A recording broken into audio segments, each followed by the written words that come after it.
to teach you chapter 7 pronouns of class 3rd. So, here, what does pronoun actually means? We use pronouns to avoid repetitions of noun. Some pronouns words are she, he, they, them, you, I, and etc. So, what does pronoun actually means?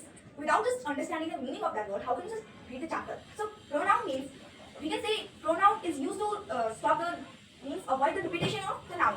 Here, example is Riya is a good girl. You can't say again, Riya is a school topper also, so we are going to replace it. She, here the she word is replacing the word Riya. So she is a school topper also, so here she is used to avoid the noun to repeat. So now we have understood what noun means. We will revise again. Noun means, we can say that noun is used to avoid the repetition of noun. It means pronoun is used to stop repetition of the noun. So noun, you know what nouns are, and nouns are name of person, place, thing and animal. So here the noun is Riya.